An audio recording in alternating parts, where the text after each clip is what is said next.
Hi there. You're listening to Tea Time with Talent Acquisition, the podcast aimed at fostering knowledge and sharing it in this vibrant talent acquisition community. On today's episode, this is what we've got coming up for you. I think really important is expectation management. After also the intake call and the first getting back, you have to take a look at the market. You have to tell the hiring team what is even possible. Is what you're looking for even possible in the market? Let's say I was looking for a senior engineer for 60K or whatever, or I don't know, 20 years of a stack with experience that just exists for 10 years. Have your bases covered. It's basically building a house and the foundation is weak, and then you're building a really weird house which can crush at any time in the process, or you're building forever and renovating and refurbishing. But if the base is not good, you will not build a strong did not build a strong foundation you can build on. I know a successful recruiting process really needs that. I'm absolutely thrilled to have Colette join us on this podcast. I've known Colette for many years. I've had the fortune to work alongside her in a couple of projects now. She comes from external. She's done high-level recruitment. She's done RPO recruitment. And now, obviously, she's focusing on the internal talent acquisition. Hopefully, what you'll gain from this is what I gain every time I speak to her. It's a profound amount of knowledge coming my way. Opportunities to kind of take that knowledge and take it into other aspects that I'm working on. And just generally a good laugh, good conversation along the way. Throughout this entire conversation, we dig into elements that I think is kind of forgotten sometimes inside talent acquisition, and that's the actual process around understanding job requirements. So what we do is we break down intake calls. So Colette basically shows us what they are, why they're important, what she does for preparation for these calls, and then ultimately almost a step-by-step guide into what you should be focusing on. Each preparation call, each intake call might be slightly different depending on your company, your knowledge, your ability as a recruiter. But I hope you come away from this podcast with one or two key elements that will give you the opportunity to boost the response rates, your closing rates, and ultimately getting the best talent for your company. So join me on this journey with Colette, and thank you so much for listening. Welcome to Tea Time with Talent Acquisition, the podcast aimed at fostering knowledge and sharing stories within the vibrant talent acquisition community. There's no surefire way to accomplish anything in life, but with each conversation, we aim to delve into diverse topics and present fresh perspectives to empower you, our fellow colleague, on your own journey to success. I'm your host, Eden, and for the next hour or so, I'm going to be joined by an individual who has worked across both external recruitment and in-house talent acquisition, and as a result has crafted processes, structure and procedures that greatly benefit the stakeholders she supports in her day-to-day tasks. Having had the chance to work with her and learn from her, every interaction truly is a joy, as I know whatever we discuss, we're both coming away with ideas to implement. Her energy is infectious, her knowledge broad but deep, and I am personally very excited to have her involved in this. So when you're ready, grab your favorite tea or coffee if you prefer, and welcome to today's guest, Senior Talent Acquisition Partner Manager and People Partner at Conductor, Colette Rollin. How you doing? You good? Yeah, I'm totally fine. I just got a new hire signed, and of course, that's the best way to end your week and the best thing, or one of the best things in talent acquisition ever, after all the work you've done to finally cross the finish line. So I'm super happy right now. I'm glad. And first of all, congratulations, but it's also a nice way to start this, because obviously we're going to segue right back to the beginning in today's topic to hopefully find out how we got to that point. But I also realized, as I said, the introduction, I made a mistake on your job title. It's Senior Talent Acquisition Manager and People Partner, I think I said partner twice in there somewhere, but we're splitting hairs. But anyways, thank you so much for joining. Before we dive into the core topic of what you want to share with us today, I do want to start off the same way everyone else does. Everyone gets the same starter question, because I'm always intrigued. So we work in talent acquisition. What's one thing that you believe everyone in our field is doing, but you believe it could be improved upon further? And you can share today's topic if you choose to, or you can dive into something different. I think what we all do and what is most important is people. We deal with people. We are people. There's a lot on the human side we often forget in this world. It's a lot of technical gibberish sometimes knowledgeable stuff, of course, but we always or should never forget there's a human at the other end. It's not business to business. Of course, it is business to business, but also human to human. And this is something we should always take care of, always keep in mind. Doesn't matter if you have 5 applicants or 500. At the end, there is a person, and every person deserves respect and hopefully an answer and a rejection letter if necessary, or an offer. Hopefully the offers. They would lovely to get the 500 offers out. But absolutely, that kind of segues into the kind of experience element of things of, just being mindful that somebody's put time, effort, energy into applying. We should do them the courtesy of time, effort, and energy in responding, even if it's, as you say, a negative. I definitely am seeing a trend towards that.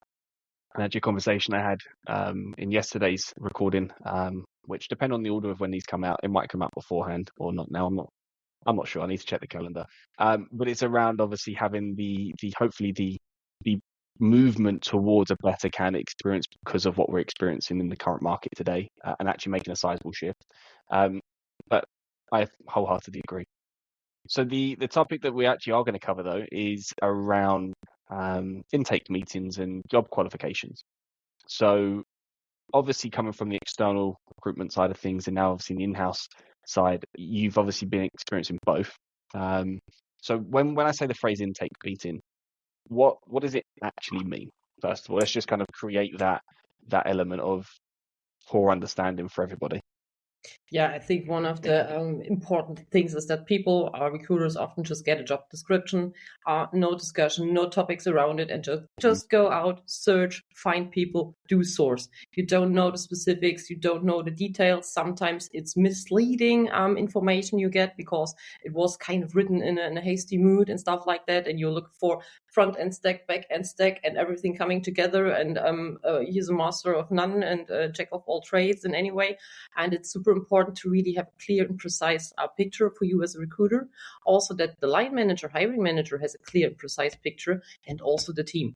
So it is about clear alignment, what you're looking for, what is really needed, and are both or all the participants aware of what we are looking for. I have often this situation, not often, but I had it in my career that I was looking and presenting so many candidates. I was wondering what is going on, what is wrong here. And it was a misalignment. There was then the must-have was a nice-to-have. The nice-to-have was a must-have. And oh my God, we forgot to enter microservices or what else. So that's why we really, really should have these intake meetings. And also from there on have regular touch-base meetings or update meetings, because things can also change during the process. The team talked to 5 people and then they thought, hey, maybe this other feature would be great. So it is a continuous improvement process. So to speak, we should be that not just do that in engineering, but also in the recruiting process. Be agile and improve, and continuously also ask what you're doing and if it's right. And that's why the basis. I'm so glad you added in that point of the touch and base throughout the process. It's not just at the beginning. Coming from the external side as well, was there ever a case where you did work a position without that initial intake call? A client said, hey, we do need this, go for it. Yeah, basically a horrible situation when I was in a consulting agency. It was like a colleague of mine already worked the profile, already wrote to 200 candidates on LinkedIn, I think, in Germany. And then, we presented already 3 candidates. Do your best to source some more. And I was, oh my God, what do you really want from me? After talking to so many candidates, presenting a few candidates already, what can I do different? And what I did is, I did not have contact with the company per se, but I have friends working in IT and engineering. And then I got them on the table. Take a look at that profile. Can you maybe help me figuring out what they are really looking for? Is it the title? Is the title correct? What's the problem? Is there may be something misleading in the requirements they're posting in? And I talked to a few people. They really helped me out. Try this area. Maybe in a smaller startup, they would call it like this, or the other way around. And look, that is in today's world more important than this and that. That might be from an old job post. The line manager just copy and paste it out. So I tried to figure out a slightly different profile to have a new batch of candidates. and it worked out. And I was super, super scared because I did not know if I did the right thing. And then it also was a big conglomeration, so hard to get anybody to talk to. And I just heard then, which was super weird, 2 months later, she's a great recruiter. She brought us really, really good candidates. And for me, it was like sleepless nights. What am I doing here? But it really helped me out. And communication is key. Maybe not just with the internal people, especially if you don't have the chance to, but get your network in, get the people who you know in. And also a lot of the engineers, especially in tech recruiting, they're happy if you ask them something. And sometimes they're just annoyed. People tell me, hey, I worked with Java for 20 years. I still get offers for Java positions. And they see that I didn't do Java for 15 years. Why do they do that? And they're really, or the misconception of JavaScript. And no discredit, we've probably all made the mistake at some stage. I will hold my hands up, but it was also 9 years ago. So I'm quite happy to say that. Getting older. Don't feel old. Honestly, get up in the mornings is a lot harder now. So the focus of these intake calls really is alignment, continued alignment. Why is that important? Why having that alignment from the talent team or you as the recruiter to the organization? Why is that actually key instead of just saying, Aiden, shut up, just go find me candidates, for example? I think really important is expectation management. After also the intake call and the first getting back, you have to take a look at the market. You have to tell the hiring team what is even possible. Is what you're looking for even possible in the market? Let's say I'm looking for a senior engineer for 60K or whatever, or I don't know, 20 years of a stack with experience that just exists for 10 years. So I think if it happens. Yeah, that's definitely happened. I've seen that one a few times on the job descriptions.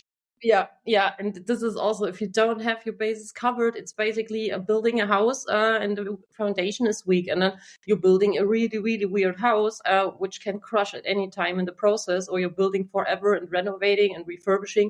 But if the base is not good, you will not build a strong did not build a strong foundation you can build on.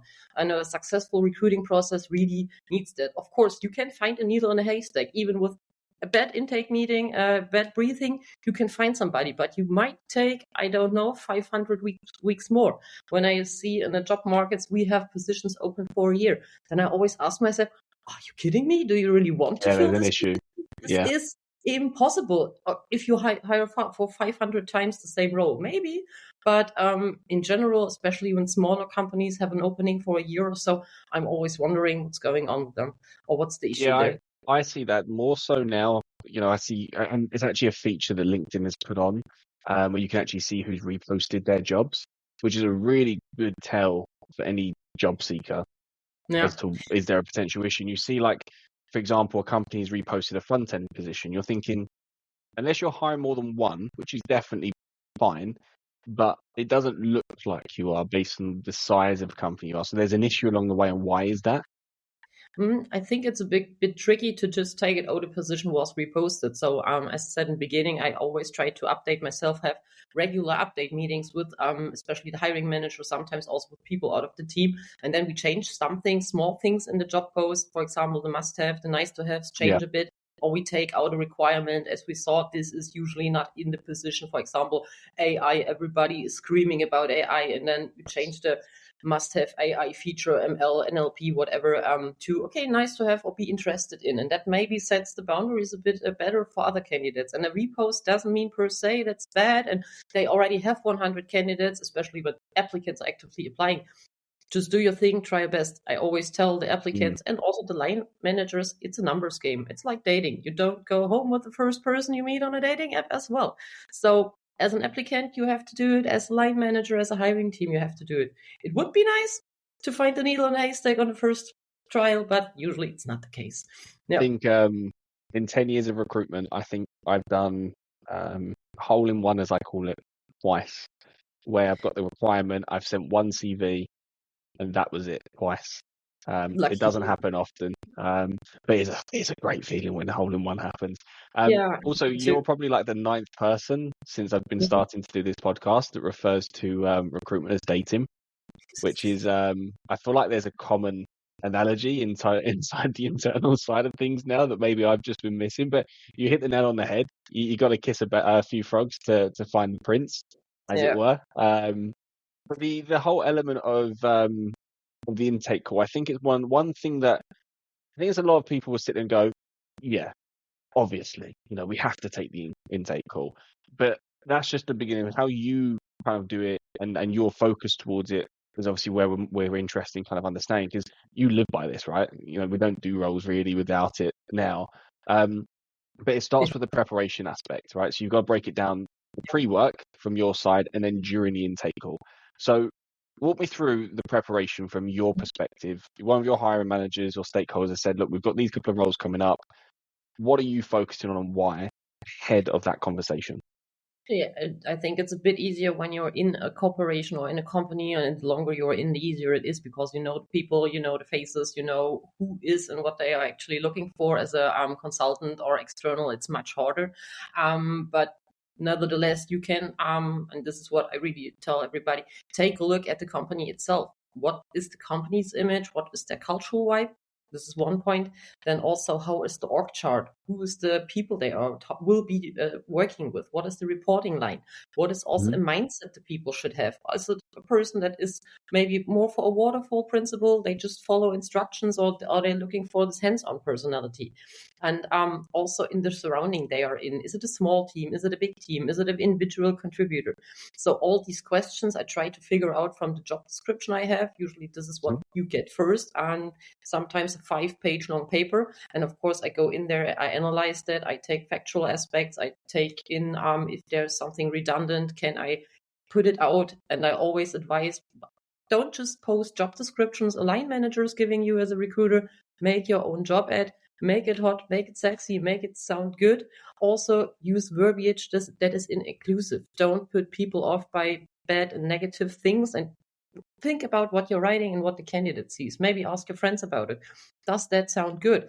We are working in a high-paced surrounding, and we are looking for the super agile person with young energy and spirit. You can't get even sued for the word young in job ad in Germany because it's discriminating. And studies show the more you could do that. Yes, people can say, hey, they discriminated me in their job ad. So yeah, there are some funny things. Have a look through our job descriptions. No, I'm joking. I don't think we do that. I just want to peel it back because you said write your own. I agree, but I want to see if we fit for the same reason. So why do you recommend that TAs and recruiters write their own descriptions? First of all, the TA should be aware of legal obstacles, like what you can be sued for example, what is negative verbiage, what is inclusive verbiage.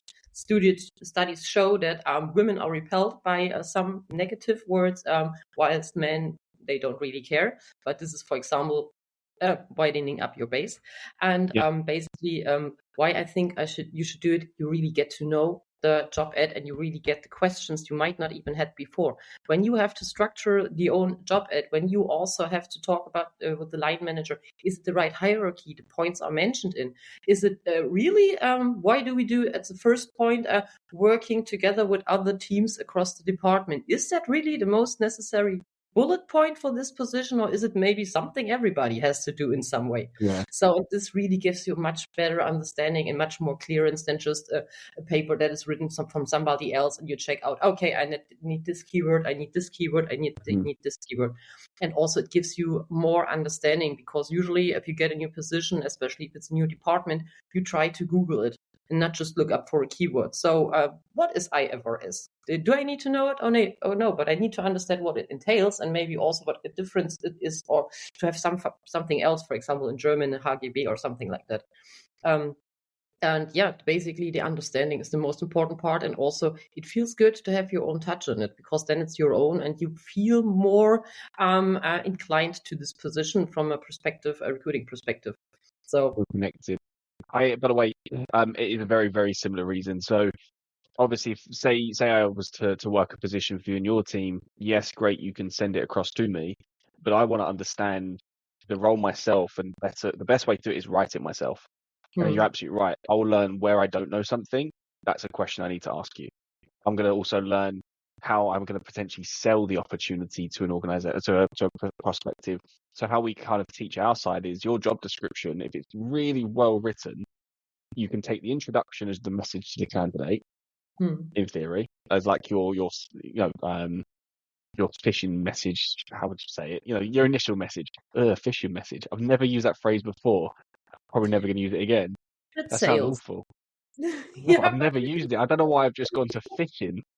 How weird. Anyways, all right. So your initial message, and then when you get somebody interested and you're on a call with them, you don't read it word for word, but that then also is your checklist. We have more grander processes behind the scenes, but as a very basics, that's that. And it's like one document has 3 core purposes, and then you use that as a way to interact with your stakeholder as well. yeah, But also, I really like what you said there, the verbiage, how you're actually presenting the business, because that is one thing that I think a lot of people probably are aware of, but maybe don't know it themselves enough to decide what language to put onto that description. Do you have any tools or anything that you do use? 'Cause I know there's a couple of sites out there. So basically, also what is good then when you do these intake calls, you can ask in the team what is good about your team. Basically, I love to ask, why are you the best team in the whole company and in the whole universe? Usually gets the people in a good mood and with a smile. And then, of course, we talk about why is it good to join. And this also gives me a bit of the cultural personality perspective. Many people say in the job ad these adjectives about personality, it's just gibberish and everybody fits that. I think, especially in an intake meeting, that gives you a lot about the team and also who is telling you what are the active stakeholders in there. And also coming back to the job description, I usually don't delete stuff out of the job description, which I tell them then in the intake calls or in the first calls we have, because if you have everything in there, first point, you will have a 5-pager. Nobody wants to apply for a 5-pager, maybe not even read it, especially on a Friday evening.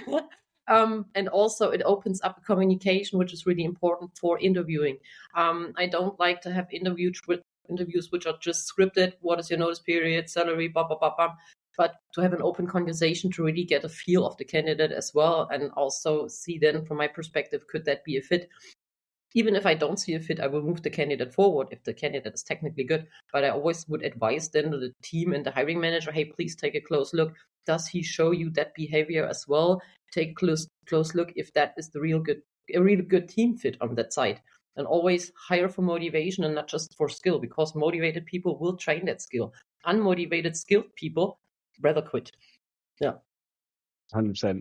So we're going through a job description, we're rewriting it, we're making notes, we're researching the teams, we're getting an awareness of what you do or what you don't know. Is there any other prep that you're doing ahead of these intake calls, or is that kind of the core elements? Core elements, of course, I am a seasoned recruiter, but don't tell me how old I am. I always, of course, have my best practices in mind. So what is working on the market, maybe a bit different for each department. Be precise. Also for the intake meeting or general understanding, take a look in the org chart, maybe also take a look at the side of the team. Is it maybe a special team for something? Are they hardly integrated into something? Might there be a hidden stakeholder? I don't know. For example, always, of course, depends how much time you have. Usually you will not get everything done in an intake call, and I usually just go with a stack of questions, and then in update calls I get the information I might not have in that moment. You build your knowledge as you go along. Yeah, there is also one element. Go on. Also hard facts we often forget. So what about the time zones they are working in? What kind of a working contract is it? And how much experience do you want? So really don't forget that as well. Maybe I'm talking too much about soft skills and stuff like that. Don't forget the hard skills. No. I mean, it's both are important. They're equal at the moment. Do you have like a document that you have as like a minimum that you have to get each time, or is it kind of just you go based on your experience? I had a document when I first started out in headhunting. I was a total newbie. I was nervous within every call. I had a 1-pager. Then in another company, especially then when I worked as RPO process and stuff like that, that document grew to an 8-pager, which was kind of super extensive. Of course, some fields were in preparation, like I looked at the LinkedIn and blah, blah, blah, blah, and got company information and stuff. And right now I did that so often, I basically shoot from the hip and select the hiring manager, what I forgot. But works out quite fine. And I have really good hiring managers and people I can talk to in this company. That makes the process way easier. And also there's trust. They know I can hire people, and that makes it also very much easier than being just an outsider where you have to prove yourself. And also that you have the open communication, and that is basically also one of the most important facts. Also, as a recruiter, it doesn't matter if you're in-house, if you're new, trust yourself to also ask stupid questions, or maybe ask ChatGPT while we are making the bridge to AI machine learning. So the internet is full of information, but also don't feel pressure to not ask stuff, because usually the hiring manager are open to tell you, and you can just we're know recruiters at the end of the day, right? We're not developers, we're not product managers.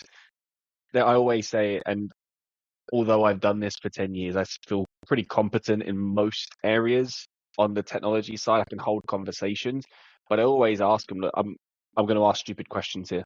Just accept it. Don't judge me. I'll get you the people you need to have. It's interesting though, because although obviously you've gone through the motion of having a document, an extensive document, and obviously now going from your experience, I still use a document thoroughly. It's like I have to, because I think also from the external side of things, I don't want to do a bad job. I'm not saying you're going to do a bad job, by the way, but I don't want to come away from that call thinking, okay, I've missed something that's important, and because that's a negative that they would look at me thinking, well, why did you ask that question there? So I think the documents for me, they work, but you iterate them over time, because what works, don't get me 2 years wrong, the ago. document is made basically mostly in my head. That's the thing of doing it so many times over and over again, and it's so much easier being in-house. You can, I don't know who's the person reporting to, how big is the team, zack, you open the org chart, you find that out. How long is the person in the company? You've got a few shortcuts. I don't. I have the shortcuts, and usually I have a limited amount for the intake calls, because we have every week, usually with my hiring manager, I have an update call every week. So I keep the intake meeting short. I'm focused on the job ad, and then I clear it out later what necessary add-on details are. And also with being in-house, you can select all the people here. We have that thing of an open communication. It really helps out, and people answer. It's not like that you're waiting for 2 weeks to get an email answered, but basically Slack Connect helps with that a lot now. I've got most of the companies I work with who have Slack. We're on Slack Connect. Just simplicity. That instant messenger has been a game changer since COVID. Also, in the preparation, usually we work with Open Docs or something like that, or a web document of a Word or something. You can post your questions in there up front, and this also helps, because then the partners know what you will be asking. So, of course, the process will never be perfect. It always is an individual experience. I will make mistakes in the future. Again, I will not ask every question maybe in the intake call, and I'm trying my best. It is a continuous improvement process, and you never know with your next position how clear is the alignment. I have had poster trials of recruiting teams, like having everything outlined in Confluence. This is the interview pool. This is the questions they're asking. This is the expectations we are setting. And for me as a recruiter, quite a dream. I just open a page. I don't even need to ask these questions, because they have it and they're experienced, and they even know interview techniques. And then I have the other ones. This is my first job I'm ever hiring. What questions can I ask the candidate? So you never know, and you get both sides. Yeah, I think there is one other thing on the preparation side, and by no means this isn't a plug to Peritus or recruitment agencies, but if you don't know something on the market side, lean into people who can, because obviously you mentioned you've got friends in the technology side that you can lean into, but especially if you sit in a role that you just don't know, then speak to somebody who might be able to shed some light. And I actually had it was about a month ago, and I was looking to hire a VP of product. And I was just saying, look, what does the market look like a little bit at the moment? I'm kind of giving my ideas, giving my perception, but my question was, before you release it to us, do you have someone who can do this job internally who you could just promote? And like, yeah, I think we do. I was like, then do that, because you're going to save your money on me. You're going to save the salary, and that person's going to be more committed. Yeah, I mean, I shoot myself in the foot for that role ultimately, but long term, it makes more sense, because hiring at that level, there's talent. It's just depends on what your need of the roadmap is. You've got someone who's there. It makes more sense to do that than to go to market.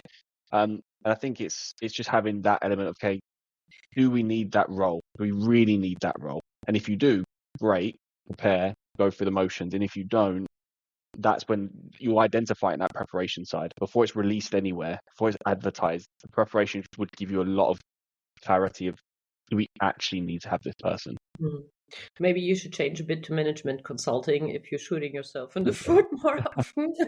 But I always appreciate it. I think that's also a thing why I like working with you, that you were open and honest, and also don't just are here for the bucks, because at the end you want to make people happy, and people who are happy come back as happy customers, and that's the human thing. Absolutely. And that kind of comes down. It's just that prep work. Is if you can save yourself the money and the time and the effort, but like really secure your company, then you might as well. Has there ever been an experience where maybe the preparation you didn't do enough, or maybe you didn't do it well enough, and it really just caused challenges across the recruitment process? Of course, that happens. For example, good morning. You have an update call this afternoon. You're totally full with interviews, and then you should step into a new role, a new team, or something you never recruited before. I don't know, sweat on your forehead all the day, and then you have to meet new people. 5 minutes beforehand. Yeah, I just, oh my God, leave me alone, please. I don't want to do that. And then you just can get in and say, hey, I'm sorry, I didn't have enough prep time. Let's take it from here. This is also normal business. That's why I'm saying this is important for all of us. Let's stay human. Let's be open for mistakes. I think you may need to make mistakes from time to time to find a solution. A problem needs to be solved. It's the step to the next level, so to speak. And also, I try to be human also to my hiring managers. I tell them I'm stupid in the beginning. So basically, that takes off the edge, especially in tech recruiting, but it worked out quite fine. I'm Googling sometimes a lot. Sometimes I do still not understand how things are interacting with each other. ChatGPT helps sometimes, but Brilliant. me Love as well. I'm not an engineer, and sometimes it's still gibberish for me, to be honest. And sometimes I really think that's interesting stuff when I Google it, watch a video on YouTube, how it's working out, and how cool, nice, okay, AI is taking over. How long will my job exist? Cool. Always depends, but hey, to stay open. And I think in the end, if you want to hire people, you need people to hire people, even if computers will take over and take calls, screenings, at else, or everything else. But also, I think, and this was your question, one of your questions in the beginning, I don't think that computers or AI will totally take over recruiting, because you can let people answer a lot of stuff. You can videos analyze a lot of stuff, but the feeling you need at the end and the working together, it's still a human interaction. Yeah. I think, we're on the topic now. We might as well kind of have a little look here. Oh, sorry, maybe too much coffee.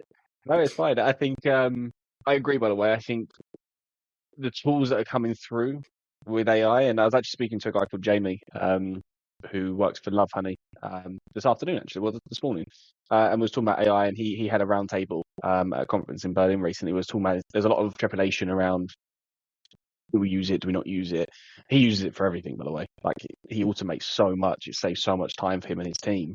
But I think there's a lot of curiosity there, but also, as I say, just a little bit more of fearfulness at the moment, because they're thinking, if I implement this, then my job's going to be taken. Instead of looking at going, if I implement this, that takes that part of the job, but that gives me more chance to do that part of the job, and I can also learn that. And I think what we'll end up seeing, and this is just my own perception now, is that we'll see a reduction in internal talent acquisition teams performing the same amount of tasks than what the existing teams have.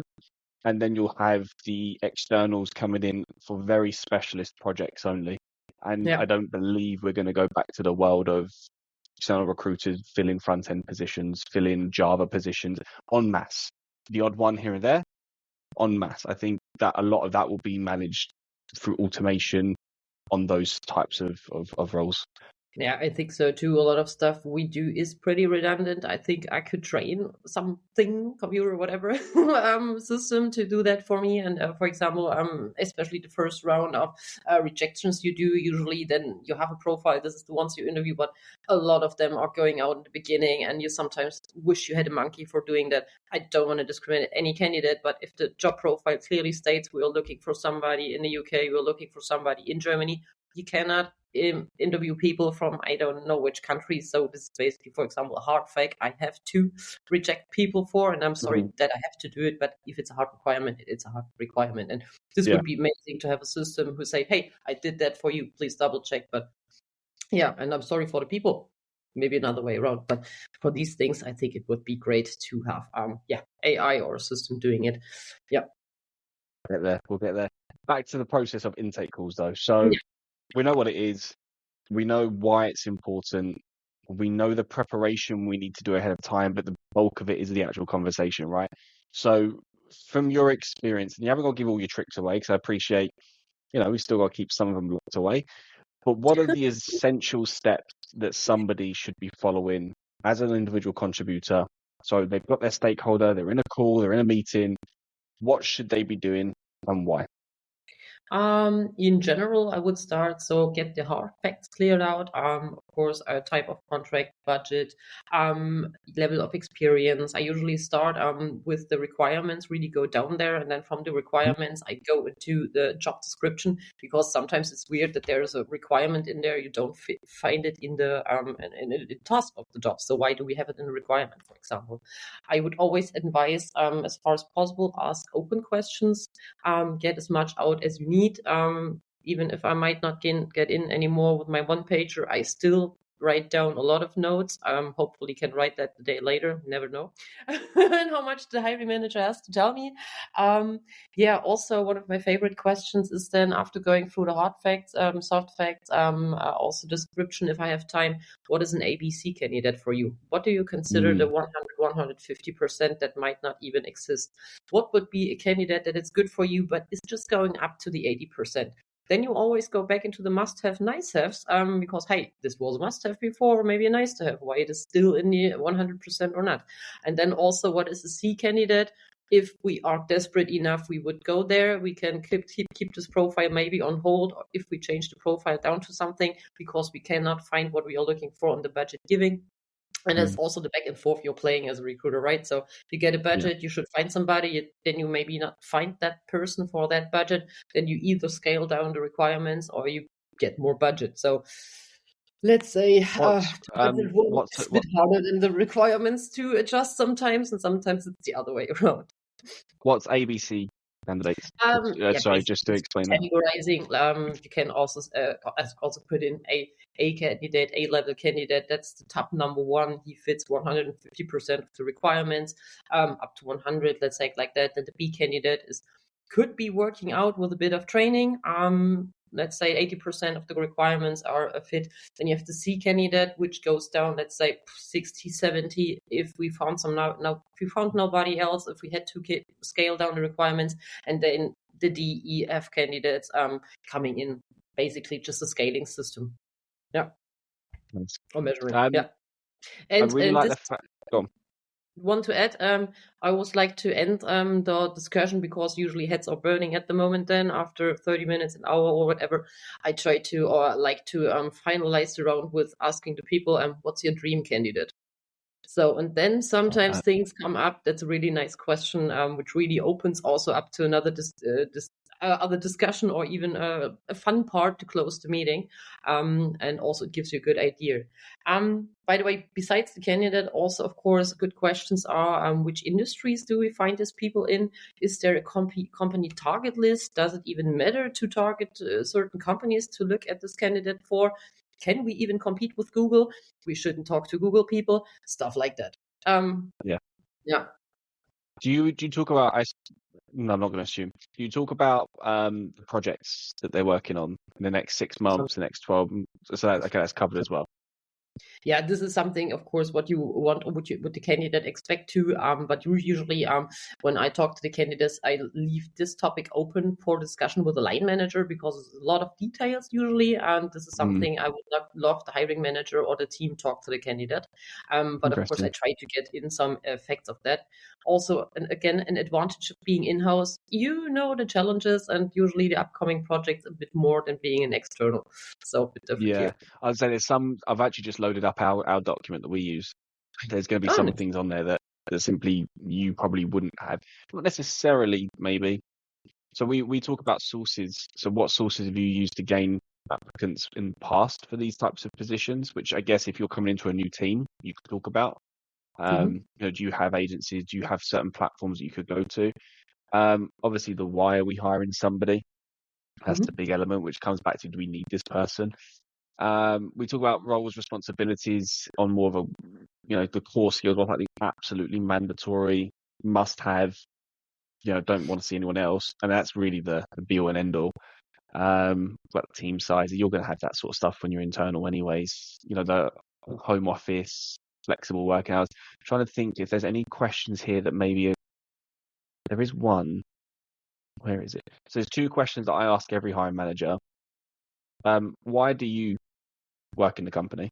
What attracted you to the company in the first place, and why do you stay in the company? I guess that's more than two already. So those about themselves, because it kind of gives a really clear indicator into who they are. And also, why should somebody not join your team? Should not join your team. Should not join your team. That's really great question.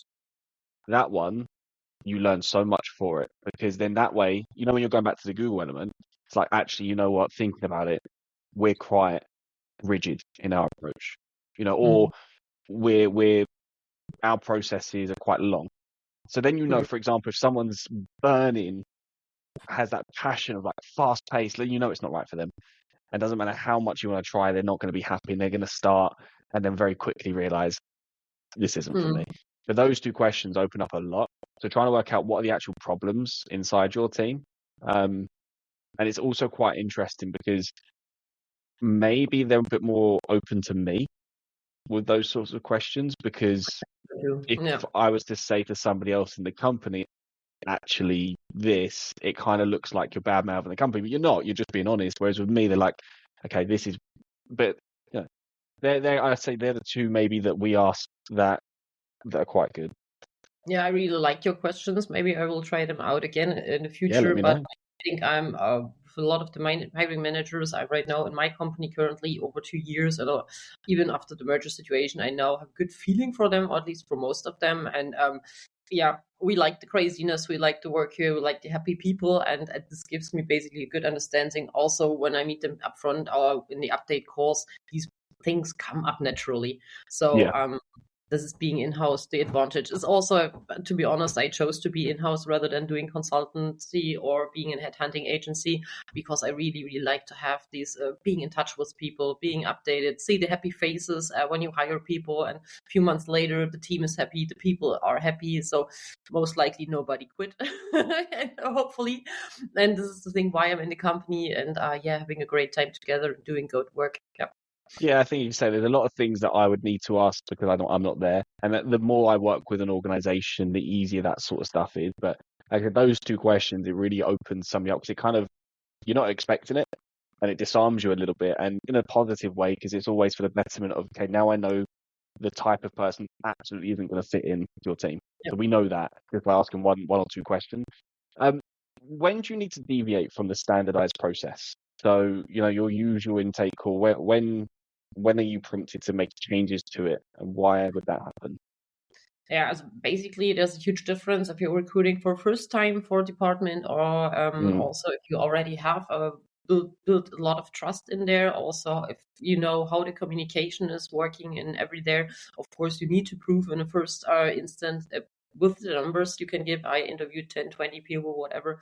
I wrote to 100 people on LinkedIn or Xing or whatever, or other social media channels. So, and then you see this is what the outcome is. This is not working. I also had the issue. The hiring manager said, "Hey, everything's good. I like the people."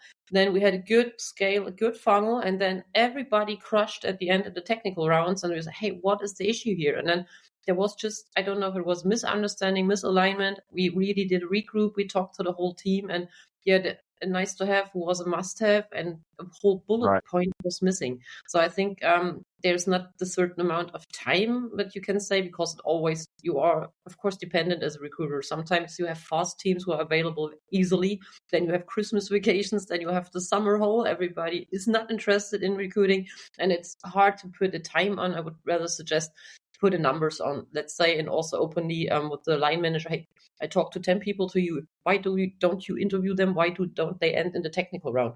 I don't want to interview 30 people for the same role, for the same profile, and ending up nowhere. And this is what I mean with the open communication also during the update calls. And rather put a quantitative number and with a qualitative feedback in there than just the number of weeks. when you do those feedback calls or when you have those intake calls and you bring that data with you, historical data or live data from your search, do you just talk through the data or do you present it to them in an actual showcase element? Depends on what it's. Sometimes hiring manager are really up to date. They are also into recruiting. They have maybe a lot of experience recruiting for different markets, and it is a lot of the seniority in recruiting of and their experience there. Sometimes I give them, for example, I start with a collection of screenshots, for example, salaries or so. I take a look, what's the German market, what's the US market, what is the UK market, stuff like that. Also, I come in, hey, I get your job profile. This is the name of the job profile. We don't have that in Germany, for example. So these people are 5 times as a job ad on LinkedIn, whilst if we change it to this, we would have 500 or something like that. And always I try to titles are arbitrary anyway. I mean, I call myself a professional people connector, for God's sake. Yeah, is what it is. The reason I say that is that we created something called the hiring funnel calculator. I know it rolls off the tongue, right? And that was a game changer for quite a few teams. I might actually, I think I can make this public. I can link to it from this podcast then. But basically, it's what we do when we go into a company. And now I'm saying this out loud. Maybe should do more management consultancy. Who knows? But basically, you sit and get the way of the land because obviously, usually when you're using the agency, it's the job's been there, right? So we'll go in and we'll say, okay, what's your pipeline look like? How many people did you speak to? Interviews? What does it all look like? And it gives you a very clear graph. You want to make 5 hires, but you've spoken to 40 candidates and haven't hired a single one. Well, or you've hired one, then you need to speak to X amount to hire the 5. It's like all we need to change. And it's a really good way. And I share it to a couple of internal teams because I know a lot of the ATS systems do this, but sometimes the data kind of gets a little bit mismatched. So we shared it to a couple of internal teams and they found it quite useful. So I might do that with this one, but it's just a really good way of, it's really good for live data as well, because then instead of it just saying, oh, we've spoken to 10 candidates, or we've shared 10 candidates, they're like, well, I don't remember them. Okay, well, this is actually the process of what's happened. And it helps you move from service provider to business partner, which I'm not going to steal, but Alex Billy shared that to me. And it just gives you more of a weight in those conversations, and you hold the talent acquisition team better, in my opinion. I think it's a hard question in recruiting KPIs per se. There's always the question, this is basically in-house often and also with agencies, more, the more, the better. So, but also I see here, there's a crucial element, more is not just better. I can write to 50 people and have 10 great candidates. I can write to 500 people and have 0. So it's always a back and forth. I always do try to get in a good but realistic KPI reporting. How many applicants do we have? How many candidates did we source or did the team source? How are we there? What's the response rate? What is also maybe the open rate from the emails and stuff like that? And you can see there's an issue along the way somewhere. For example, in your example, you've got 10 candidates and no one passed tech task. Well, you like the CVs. You like the first conversation, but they're not technically equipped. So maybe there's an element in there that's missing. Bring that into that first interview or bring it into the pre-screen. And obviously in your case, you say you missed a bullet point. So you can always track it back.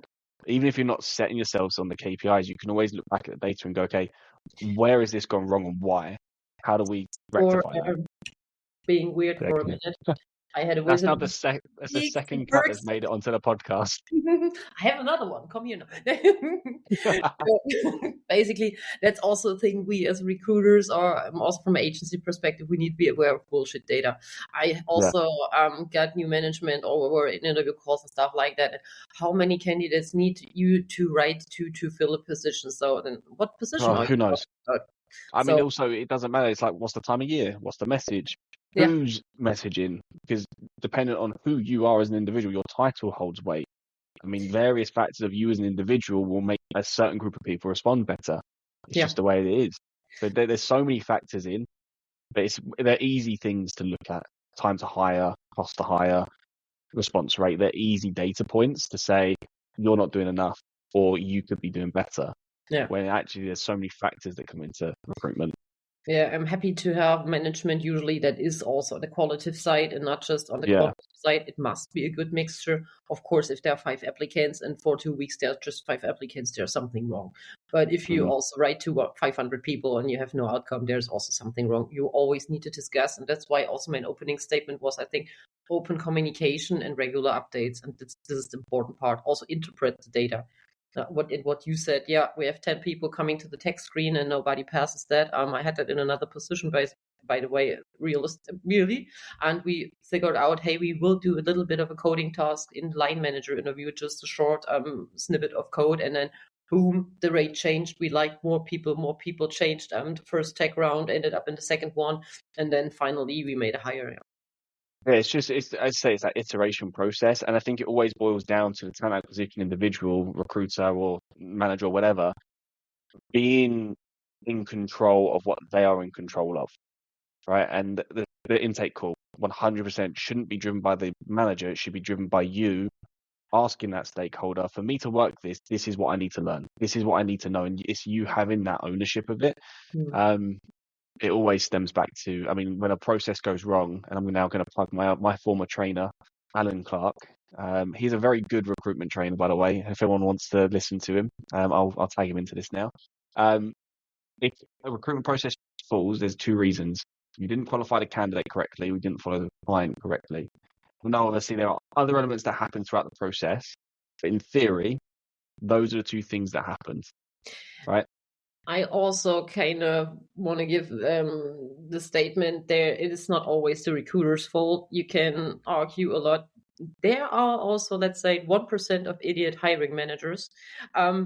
Don't fool yourself. Sometimes as a recruiter in an agency, it's not your fault, or also in-house, it's not your fault. There might be this one idiot where you need to skip the level meeting, talk to your boss or whatever. There are sometimes people who don't want to change something, who are not open to discuss it. We also sometimes really, really have to do some kind of therapy session or whatever to change things. Yeah, I was going to say, I might just have that on repeat, by the way. So on a button, when something goes wrong, it's just you going, it's not your fault. Yeah. It's not your fault. You can try to do it to make it better, but also sometimes there are barriers, especially as an outsider or if you're fresh into a company, you don't get it, you don't see it, you don't feel it, you don't know.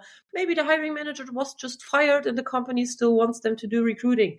I, for example, had it in one, I think it was the consultant, and yeah, they let the person who was fired but didn't want to go or basically change to another job do the recruiting process. But this person built up this area and should then recruit the replacement or her replacement.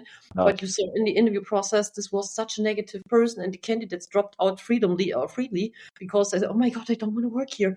So this 100%. That should never ever happen. Yeah. That's just an absolute no-go. But if someone's saying, this is going to sound harsh now, if someone's saying that person should be responsible for recruitment, then you kind of get what you deserve in that instance. Like, you shouldn't ever put someone in that position, because it's such a bad experience for your company, for your brand, for your... I don't know what happened. Maybe it was sold as a promotion, but then the hiring person or team or taking part person was not aware of it, that it was not really a promotion for that person, but feeling differently. But also this is an open communication about, but I was an external, and so it was quite hard to speak about that. Of course, I gave my feedback to another way, and they said, yeah, later on, after, I don't know, 15 candidates, they put the person out of the recruiting process. Yeah.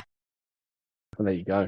But no, I appreciate you sharing all this. We'll wrap up there with it, but thank you so much for it. I think intake calls is one of those elements that everyone probably is aware of, in drips and drabs. We know why we should do it, but I think it's also one of those elements that people just forget 90% of the time, especially when you're in the hustle and bustle of it. And if you're scaling very quickly, it can very quickly go from, okay, I've got 1 hour to talk through 10 roles, and then that's where the quality issues start dropping. Sorry.